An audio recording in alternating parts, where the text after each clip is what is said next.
Thousands of years ago, the world was nothing like the world we know today. There were no cities, no roads, no electric lights, and no safe houses where people could simply close a door and forget about the dangers outside. And most importantly, humans had not yet learned how to control fire. When the sun went down, the world became truly dark. If the moon was hidden behind clouds, there was almost nothing to see. Beyond the small shelter where a group of humans rested, the darkness was filled with sounds. The movement of leaves, the crack of a broken branch, the distant call of an animal, and sometimes the frightening sound of a predator moving through the night. Imagine a small group of early humans living in that world. We do not know their names. They were not kings or warriors, and they left behind no written history. But their lives were part of one of the most important chapters in human history. They were among the people who survived in a world where nature controlled almost everything. Every morning brought a new challenge, and every night brought a new danger. Their survival depended on finding food, finding water, staying together, and knowing when to run from something stronger than themselves. Before sunrise, the small group slowly began to wake. They had spent the night beneath a rocky shelter. It was not a house. There were no walls or doors, only large stones that protected them from some of the wind. Several adults were there, along with a few children and an older man whose body had grown weak with age. But although his body was tired, his memory was valuable. He knew where water could be found. He knew which plants could be eaten and which ones could make them sick. He knew which animals were dangerous and which sounds meant that the group needed to stop moving immediately. As the first light of morning touched the rocks, everyone slowly stepped outside. The air was cold, and a thin layer of mist covered the ground. In the distance were open grasslands, followed by a thick forest. That was where they would search for food. Their day was about to begin. They had no stores filled with food and no place where they could buy what they needed. If they failed to find enough food today, tonight would be harder. Tomorrow might be even harder. The group moved quietly across the land. They did not talk much because making too much noise could attract unwanted attention. Their eyes constantly moved from the ground to the trees and then toward the distant hills. They searched for berries, roots, seeds, eggs, insects, and small animals. They were looking for anything that could keep them alive. One of the younger men suddenly noticed tracks in the dirt. He stopped, and the others stopped with him. The tracks belonged to an animal that had passed through recently. The older man studied them carefully before finally shaking his head. The animal was already gone. There was no immediate danger, so the group continued. After walking for some time, they found wild fruit growing among the plants. The children moved toward it excitedly, but an adult stopped them. Not everything that looked beautiful was safe to eat. Some plants could make a person extremely sick or even kill them. The group had no books explaining which plants were poisonous. They had no labels and no doctors. Their knowledge came from experience, passed from one generation to another. A child learned from a mother. The mother had learned from her own mother. And over countless generations, humans slowly built a vast collection of knowledge about the natural world. By midday, the group reached a small stream. The water was clear, but they did not immediately rush toward it. One person carefully looked around first. They watched the trees, the rocks, and the nearby ground. Only after they were confident that nothing dangerous was waiting nearby did they begin to drink. One of the children sat beside the water and stared at his reflection. He probably did not understand that he had been born into a world where humans depended almost completely on nature. There were no hospitals, no machines, no roads, no electricity, and no warm rooms. There was only the sky above, the ground beneath, the water nearby, and countless animals sharing the same land. Suddenly, birds in the distance rose into the air all at once. Everyone froze. They knew what that could mean. Somewhere nearby, a large animal might have moved through the grass. Nobody spoke. For several moments, the group remained completely still. Then the wind became quiet again. The older man gave a simple signal, and they continued walking. As afternoon slowly disappeared, the group knew it was time to return. They did not need clocks to tell them when the day was ending. They could read the position of the sun. When it began to sink toward the trees, They understood that they had to reach their shelter before darkness arrived. At night, the world became much more dangerous. During the day, a predator could sometimes be seen from a distance. At night, something dangerous could be only a few steps away and remain completely invisible. The group moved quickly toward their rocky shelter. The children were tired. Some adults were exhausted as well. But nobody wanted to stop. Finally, they reached the place where they had spent the previous night. The food they had collected was not much. There were some fruits, roots, and a few small animals. They divided what they had among themselves. The children received food first. Then the adults shared what remained. Some people probably ate less than they wanted because nobody knew what tomorrow would bring. Then the sun disappeared. The sky changed from orange to red, from red to purple, and finally to black. The transformation was slow, but its meaning was immediate. The world around them became almost invisible. The group stayed close together. The children moved toward their mothers. The adults watched the darkness beyond the rocks. There was no torch in their hands. There was no lamp. There was no fire. A sound came from somewhere in the distance. Everyone became still. It was the call of an animal. A few moments later, another sound came from somewhere else. This one seemed closer. One of the men reached toward a stone lying beside him. It was a simple weapon, but it was one of the few things they could use for protection. Against a large predator, a stone might not be enough. Still, it was better than having nothing. For us, night is usually just a time to sleep. We can turn on lights, lock our doors, close our windows, and lie down in a comfortable bed. But for early humans, night was a test. They could freeze in the cold. They could become soaked by rain. They could wake suddenly because of a strange sound. A crying child could create fear because the sound might attract a predator. Mothers held their children close, while others stayed awake and listened.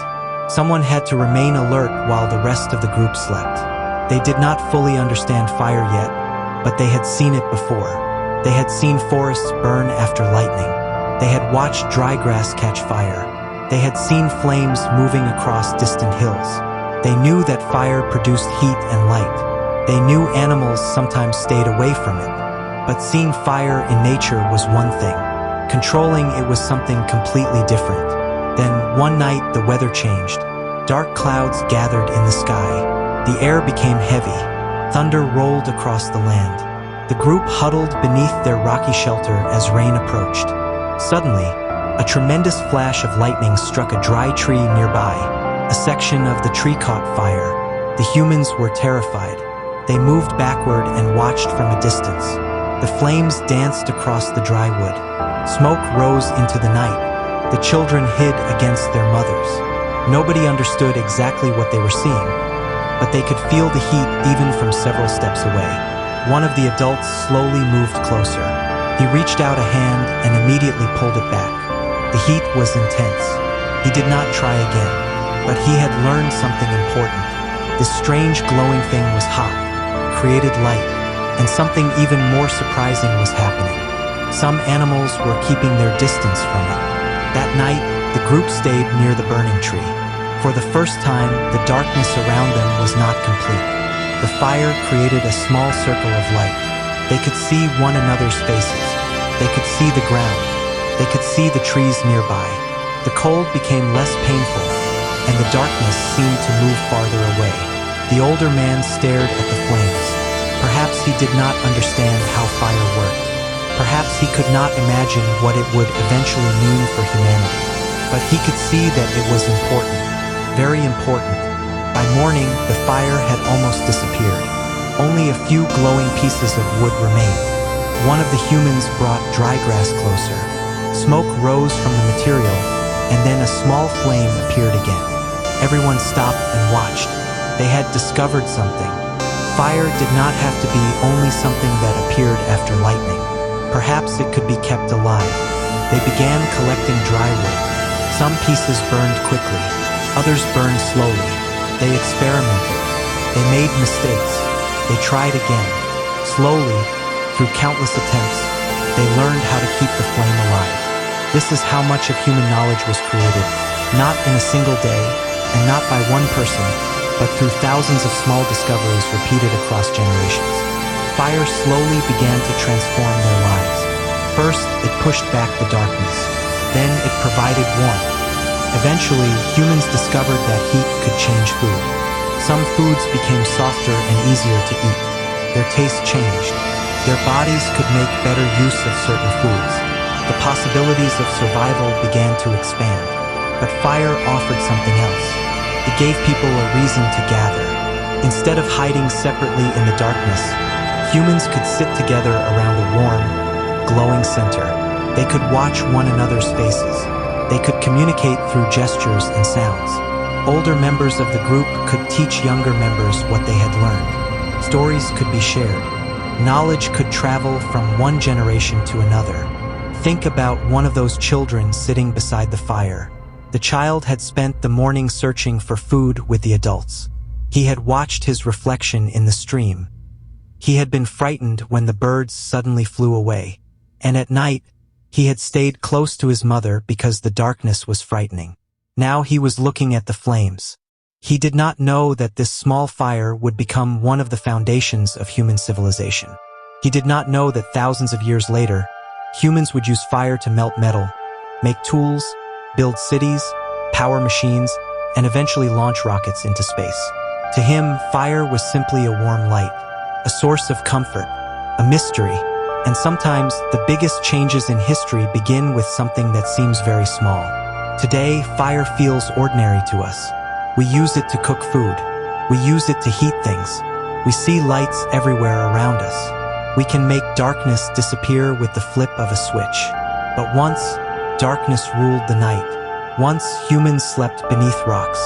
Once, finding enough food for one day was a major achievement. Once, staying warm through the night could mean the difference between survival and death.